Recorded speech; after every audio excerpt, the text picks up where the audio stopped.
Hello, mystery friends. Sarah here. Come on in and get comfy and cozy, and we will just have a quick summary of where I've been this last month. It's been a while since I've made a video, and it feels really weird to be back on camera.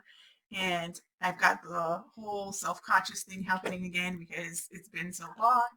But anyway, we'll do a quick catch up.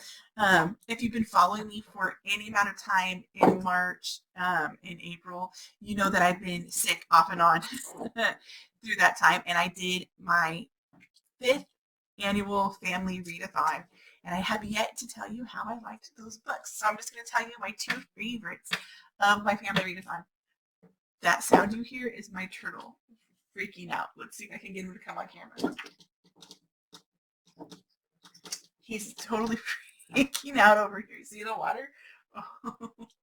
Anyway, so I'm going to share with you my 2 favorites of the 5th annual Holiday Family Readathon. And that, my first favorite was Boo. I'm going to see if I can find a picture to post somewhere up here so you can see who wrote it. And the cover is this really cute black cat. But it's basically about a horror writer who comes to Christ and decides he's going to change his life, and the town around him and how they respond to that change of heart. It was really good. I really, really liked it. I whipped through it even though I was sick. And then I went on and read, let me see, I have it right here. I read Mediums and Murder, and that was pretty good. And then my second favorite was Vinyl Resting Place by Olivia Black.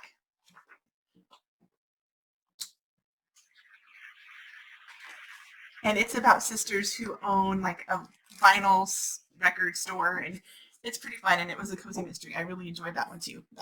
So those are my 2 favorites, Boo and Vinyl Resting Place, with my 2 favorites of our family readathon, which was good even though I was sick, and so it didn't have the energy or quite the oomph as our normal family readathons do, but that's okay. Next year, hopefully I won't be sick and we'll make it all the better. So other than being sick, I've been going through some stuff. I've had a lot of friends going through stuff, so I've been either in need of emotional support or being in emotional support. So things have been really, really busy. But in spite of all that, God's been really good, and he helped me finish a project that I've been working on since November. Yay! So that's another first draft done of a completely new series. That's exciting.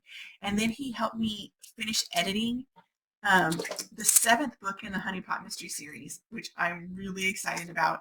And that's already to some beta readers and some editors. So that one hopefully will come out sometime this summer. So in spite of being sick, in spite of all the stuff happening around me, I was able to complete a first draft and complete an edit on, one of my final drafts for a whole new book. I'm really excited about that. So that's the wrap up of my kind of personal life and my readathon and my writing life. So I thought maybe we'd do something a little bit different. Maybe once a month I'd share with you guys what I'm actually reading and not just what I'm writing, because I'm really interested in what other people are reading. I watch BookTube a lot because I love, seriously, Franklin? Because I love getting book suggestions. So I'm going to give a couple to you. These are 2 that I'm reading right now that I have in paperback, and then the third one is one I'm listening to on Audible, and it's really fun. I'll actually tell you that one first. That one is Shady Hollow. It's a cozy mystery set in like a woodland creature culture world. I mean, the main characters are woodland creatures. There's a hummingbird. There's a toad, or maybe he's a frog. Yeah, there's a moose. It's really good. I'm having a lot of fun listening to that on Audible. I'm listening to that with my daughter. Then, like, for a personal growth book, I'm reading 6 Conversations. You see that by Heather Holman. This is exactly what it sounds like. It's like how to have conversations with people. I'm really bad at that. I get really tongue-tied. I don't really like small talk. It feels really awkward to me, but it's really off-putting to meet somebody and try to get right down to the meat of their lives and their, who they are and what they want and what they dream about. That's the stranger. So this is a really good book for me. It's teaching me the value of conversation, how not to be afraid of it. And then in the back, it even has like a list of questions I'll just show you a quick page, a list of questions to help you get to know the person you're talking to a little bit better. And as a new adult, I remember I had a book of questions that I would bring with me when we would go to the coffee shop with my closest friends even, and I would just randomly flip open a page and ask them a question. New conversation and get deeper and better acquainted. So this book, I'm hoping, will help me get over the hump of being extremely awkward in conversations. But even though I'm awkward and even though I have like resting beast face when I'm listening to people talk, I really care about them and I want to know them better. And so I'm hoping this book will give me ways to express that to the person I'm talking with. I don't want my angry face or my lack of questions to make it seem like I'm not interested. So this book is what I'm using right now to help me with that, and so far it's pretty good. It's pretty good. I can't wait to start implementing it, but it's a little bit scary because I'm a huge introvert.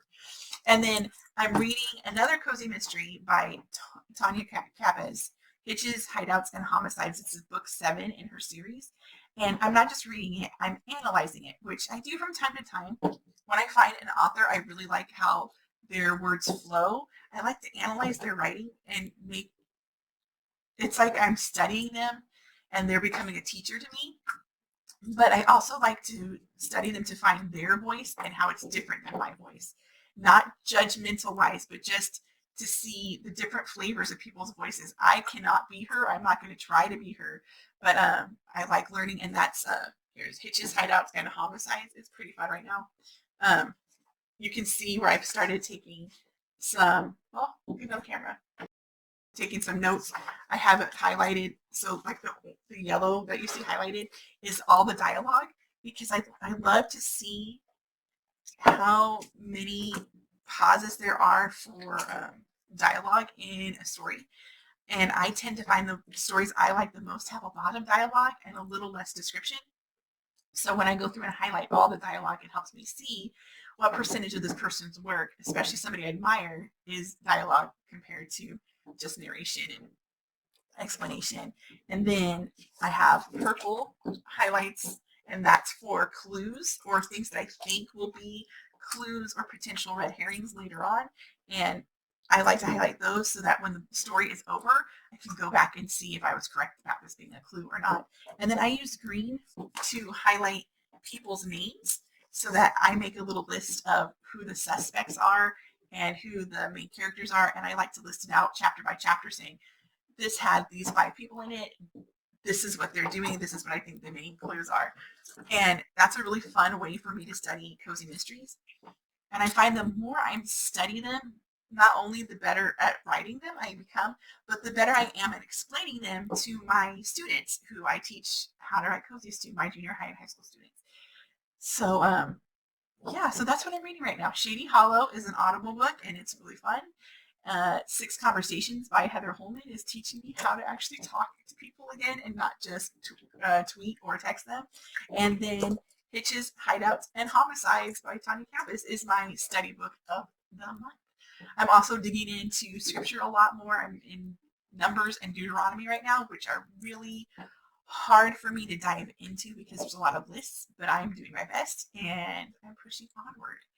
Let me know what you're reading right now, what books that inspire you to either write or become creative, and what books you use for self-growth and motivation. I love having book reviews and book suggestions. Until then, I am praying for you and I'm cheering you on. Catch you later. Bye.